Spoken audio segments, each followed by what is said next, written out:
എല്ലാവർക്കും നമസ്കാരം. ഇന്ന് നമുക്ക് വളരെ രുചികരമായിട്ടുള്ള ആലപ്പുഴ സ്റ്റൈലുള്ള കൊഞ്ച് തീയൽ എങ്ങനെയാണ് ഉണ്ടാക്കുന്നത് നോക്കാം.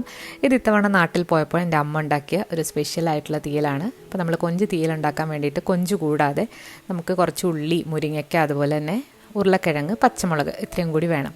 ചെറിയ ഉള്ളി ചേർക്കുമ്പോൾ തീയലിനൊരു പ്രത്യേക ടേസ്റ്റാണ്, ഏത് തീയലാണെന്നുണ്ടെങ്കിലും. അപ്പോൾ നമ്മളിവിടെ 1 കപ്പോളം ചെറിയ ഉള്ളി എടുത്തിട്ടുണ്ട്. വലിയ ചെറിയ ഉള്ളിയൊക്കെ ഒന്ന് മുറിച്ചിട്ട് കൊടുക്കാം. അതുപോലെ 2 മുരിങ്ങയ്ക്ക നന്നായിട്ട് വൃത്തിയാക്കി മുറിച്ച് വെച്ചിട്ടുണ്ട്. 2 ഉരുളക്കിഴങ്ങ് തൊലി കളഞ്ഞതിന് ശേഷം ചെറിയ ചതുര കഷ്ണങ്ങളായിട്ട് മുറിച്ചും വെച്ചിട്ടുണ്ട്. പിന്നെ ഒരു 5 പച്ചമുളകും നമ്മൾ എടുത്തിട്ടുണ്ട്.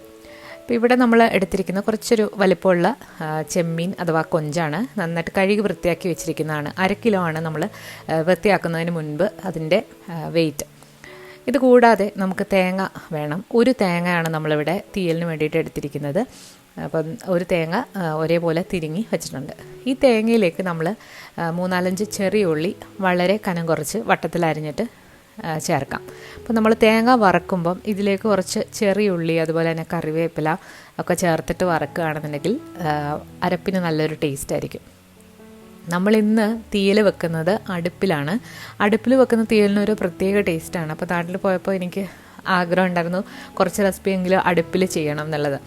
അപ്പോൾ നമ്മളിനി ഇതിലേക്ക് ചേർക്കുന്നത് 1 ടേബിൾ സ്പൂൺ വലിയ ജീരകം അഥവാ പെരിഞ്ജീരകമാണ്. കൊഞ്ച് തീയലിന് പെരിഞ്ജീരകം അരയ്ക്കുകയാണെന്നുണ്ടെങ്കിൽ നല്ല ടേസ്റ്റാണ്. ഇതിന് പകരം നിങ്ങൾക്ക് ഒരു 1/4 ടീസ്പൂൺ ഉലുവ മുഴുവനേ ഉള്ളതും ഈ സമയത്ത് ചേർത്ത് കൊടുക്കാവുന്നതാണ്. ഇനി ഇതിലേക്കൊരു 1/4 ടീസ്പൂൺ മഞ്ഞൾപ്പൊടിയും കൂടി ചേർത്ത് കൊടുത്തിട്ടുണ്ട്. പിന്നെ കുറച്ച് കറിവേപ്പിലയും കൂടി ഇട്ടിട്ട് നമുക്കിത് നന്നായിട്ടൊന്ന് വറുത്ത് എടുക്കണം. അപ്പോൾ നമ്മൾ വറുത്തെടുക്കുന്നത് കൊണ്ട് തന്നെ തേങ്ങ ഒരേപോലെ തിരിഞ്ഞെടുക്കാനായിട്ട് ശ്രദ്ധിക്കുക. അല്ലാന്നുണ്ടെങ്കിൽ തേങ്ങയ്ക്ക് പല മൂപ്പായി പോവും. അപ്പം അരയ്ക്കുമ്പോൾ കറക്റ്റായിട്ട് കിട്ടില്ല. അപ്പം നമ്മൾ കറിവേപ്പിലയും കൂടി ഇട്ട് കൊടുത്തിട്ടുണ്ട്. ഇനി ഇത് നമുക്ക് നന്നായിട്ടൊന്ന് വറുത്തെടുക്കണം. ഇനി നമ്മൾ തീയലിലേക്ക് 2 വലിയ തക്കാളി, നല്ലതായിട്ട് പഴുത്ത തക്കാളിയാണ് പുളിക്ക് വേണ്ടിയിട്ട് ചേർക്കുന്നത്. അപ്പോൾ അതവിടെ അരിഞ്ഞു മാറ്റി വെച്ചിട്ടുണ്ട്. അപ്പോൾ നമ്മൾ പുറത്ത് അടുപ്പ് കൂട്ടിയിട്ടുണ്ട്. നല്ല വെയിലുള്ള സമയമായിരുന്നു. അപ്പോൾ നമ്മൾ വലിയൊരു ഇരുമ്പിൻ്റെ ചീനിച്ചട്ടി വെച്ചിട്ട് നന്നായിട്ട് ചൂടാക്കി എടുത്തിട്ട് നമുക്കിത് വറുത്തെടുക്കാം. അടുപ്പിലുണ്ടാക്കുകയാണെന്നുണ്ടെങ്കിൽ വളരെ പെട്ടെന്നാണ് ഈ കറിയൊക്കെ തിളച്ച് വരുന്നത്. അപ്പം അടുപ്പൊക്കെ ഉപയോഗിക്കാൻ പറ്റുന്നവർ ഇങ്ങനെ ഒന്ന് ട്രൈ ചെയ്ത് നോക്കുക. എനിക്ക് ഭയങ്കര ഇഷ്ടമാണ് ഇതുപോലെ അടുപ്പൊക്കെ കൂട്ടിയിട്ട് കറി ഉണ്ടാക്കാനായിട്ട്. അപ്പോൾ ഇനി ഇത് നമുക്കൊന്ന് വറുത്തെടുക്കാം.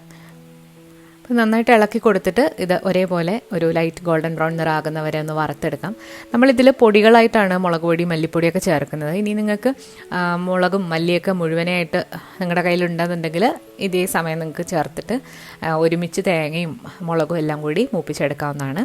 അപ്പോൾ നമ്മളിവിടെ പൊടിയാണ് ചേർക്കുന്നത്. പൊടി ചേർക്കുന്നവർ തേങ്ങ മൂത്തതിന് ശേഷം മാത്രം പൊടി ചേർത്താൽ മതി. അടുപ്പായതുകൊണ്ട് തന്നെ പെട്ടെന്ന് ഇത് വറുത്ത് കിട്ടി. അപ്പം നമ്മുടെ തേങ്ങയുടെ കളറൊക്കെ ഇപ്പോൾ മാറി ഒരു ലൈറ്റ് ഗോൾഡൻ ബ്രൗൺ നിറമായി വന്നിട്ടുണ്ട്. ഇനി ഈ സമയം നമുക്കിതിലേക്ക് മുളക് പൊടി ചേർക്കാം. മുളക് പൊടി ചേർക്കുമ്പോൾ തീ ഒന്ന് ചെറുതായിട്ടൊന്ന് കുറച്ചിട്ടിട്ട് വേണം ചേർക്കാനായിട്ട്. 2 ടേബിൾ സ്പൂൺ മുളക് പൊടി, കാശ്മീരി മുളക് പൊടിയാണ്. അതുപോലെ തന്നെ 1.5 ടേബിൾ സ്പൂൺ മല്ലിപ്പൊടിയും കൂടി ചേർത്തിട്ട് ജസ്റ്റ് ഒന്ന് ഇളക്കി കൊടുക്കുക. അപ്പം തന്നെ ഇത് മൂത്ത് കിട്ടും. അതുപോലെ തന്നെ തീയിൽ നിന്ന് പെട്ടെന്ന് തന്നെ ഇത് മാറ്റി വെക്കുക. മാറ്റിയിട്ട് മറ്റൊരു പാത്രത്തിലേക്ക് തേങ്ങ മാറ്റുകയാണെന്നുണ്ടെങ്കിൽ നന്നായിട്ടിരിക്കും. ചിലപ്പോൾ അല്ലാന്നുണ്ടെങ്കിൽ കരിഞ്ഞു പോകാനുള്ള സാധ്യതയുണ്ട്. അപ്പം മുളക് പൊടി, മല്ലിപ്പൊടിയുടെ പച്ചമണം മാറുന്നവരെ ഒന്ന് ഇളക്കിയിട്ട് നമുക്ക് ഇത് വാങ്ങി വെക്കാം. അപ്പോൾ ഇതേ അടുപ്പിൽ തന്നെ നമുക്കിനി തീയലിന് വേണ്ടിയിട്ടുള്ള പച്ചക്കറികളൊന്ന് വേവിച്ചെടുക്കാം. വേവിച്ചെടുക്കാനായിട്ട് നമ്മളിന്ന് മൺചട്ടിയിലാണ് പച്ചക്കറികളൊക്കെ വേവിച്ചെടുക്കാൻ പോകുന്നത്. അപ്പോൾ ഒരു വലിയൊരു ചട്ടി വെച്ചിട്ടുണ്ട്. ഇതിലേക്ക് നമ്മൾ ആദ്യം തന്നെ ചേർക്കുന്നത് ഉരുളക്കിഴങ്ങും ചെറിയ ഉള്ളിയും പച്ചമുളകുമാണ്.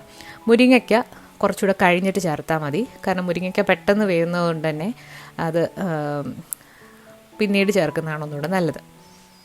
പച്ചമുളകൊന്ന് കീറിയിട്ട് ആണ് നമ്മളിപ്പോൾ ഇതിലേക്ക് ചേർക്കുന്നത്. ഇനി നിങ്ങളുടെ കയ്യിൽ ചെറിയ ഉള്ളി എടുക്കാനില്ല എന്നുണ്ടെങ്കിൽ സവാള സ്ക്വയറായിട്ട് അരിഞ്ഞിട്ട് ഇതിലേക്ക് ചേർത്താലും മതി.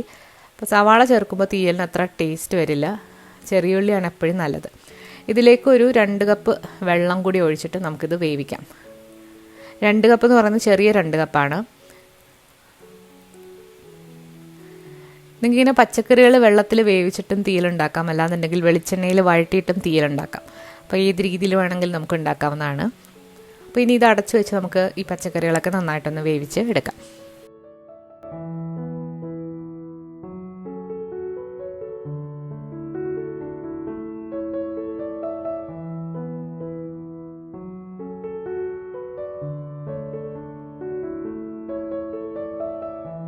കിഴങ്ങും ഉള്ളിയൊക്കെ നന്നായിട്ടൊന്ന് വെന്ത് വന്നിട്ടുണ്ട്.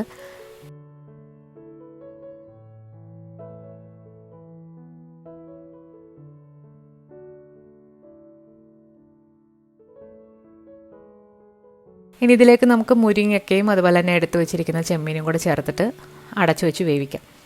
ഉപ്പ് ചേർത്ത് കൊടുക്കാൻ മറക്കരുത്. നമ്മൾ എടുത്തു വെച്ചിരിക്കുന്ന ചെമ്മീനും കൂടെ ചേർത്ത് കൊടുത്തു. അപ്പോൾ ഈ സമയത്ത് വെള്ളം പോരാന്നുണ്ടെങ്കിൽ കുറച്ചുകൂടെ വെള്ളം ഒഴിച്ചിട്ട് നമുക്കിത് വേവിച്ചെടുക്കാവുന്നതാണ്. ഇതിലേക്ക് കുറച്ച് മഞ്ഞൾപ്പൊടി കൂടി ചേർക്കുന്നുണ്ട്. ആ ചെമ്മീനിലേക്ക് ആ ഒരു കളറൊക്കെ കിട്ടാൻ വേണ്ടിയിട്ടാണ് മഞ്ഞൾപ്പൊടി ഇപ്പോൾ ചേർക്കുന്നത്. നന്നായിട്ടൊന്ന് ഇളക്കി കൊടുക്കുക. ഉപ്പും കൂടെ ഇട്ട് കൊടുത്തതിന് ശേഷം അടച്ചു വെച്ച് നമുക്ക് ഈ മുരിങ്ങയ്ക്കയും ചെമ്മീനും നന്നായിട്ടൊന്ന് വേവിച്ചെടുക്കാം.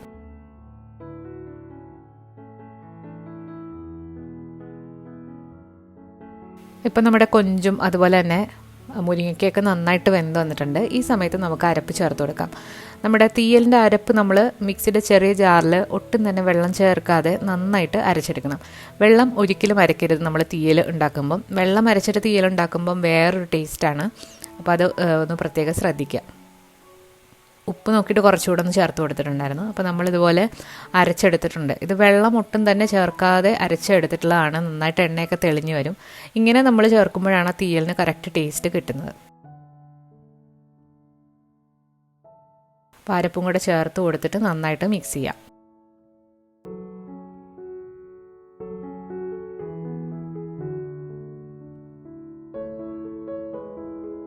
അപ്പോൾ ഈ സമയത്ത് നമുക്ക് വെള്ളം പോരാൻ തോന്നുകയാണെന്നുണ്ടെങ്കിൽ കുറച്ചുകൂടെ വെള്ളമൊക്കെ ചേർത്ത് കൊടുക്കാവുന്നതാണ്.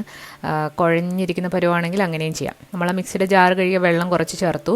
അതുപോലെ തന്നെ നേരത്തെ നമ്മൾ അരിഞ്ഞു വെച്ചിരിക്കുന്ന 2 തക്കാളിയും കൂടി ചേർത്തിട്ട് നമുക്കിത് നന്നായിട്ടൊന്ന് തിളപ്പിച്ച് എടുക്കാം. ഉപ്പൊക്കെ നോക്കിയിട്ട് അഡ്ജസ്റ്റ് ചെയ്യാൻ മറക്കരുത്. നമ്മൾ വാളൻ പുളിയല്ല തീയലിന് ചേർക്കുന്നത്, നല്ല പുളിയുള്ള തക്കാളിയാണ്. ഇനി ഇത് നമുക്ക് അടച്ചു വെച്ചിട്ട് ചെറു തീയിലിട്ട് ഈ തീയൽ നന്നായിട്ട് എണ്ണ തെളിയുന്നവരെ ഒന്ന് തിളപ്പിച്ചെടുക്കാം. ഉപ്പ് നോക്കിയിട്ട് കുറച്ചുകൂടെ ചേർത്ത് കൊടുക്കുന്നുണ്ട്.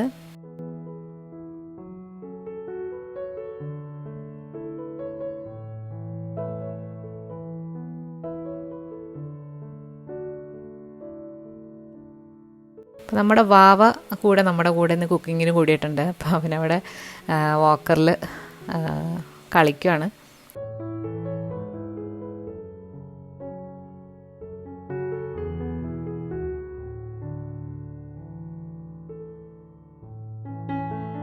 ഇപ്പോൾ നമ്മുടെ തീയലൊക്കെ നന്നായിട്ട് തിളച്ച് നല്ലൊരു മണമാണ് തീയലുണ്ടാക്കുമ്പോൾ.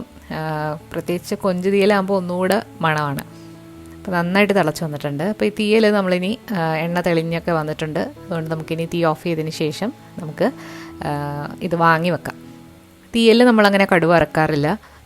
കടുവ ഇറക്കുമ്പോൾ വേറൊരു ടേസ്റ്റാണ്. അപ്പോൾ ഇങ്ങനെ ഒന്ന് ട്രൈ ചെയ്ത് നോക്കുക.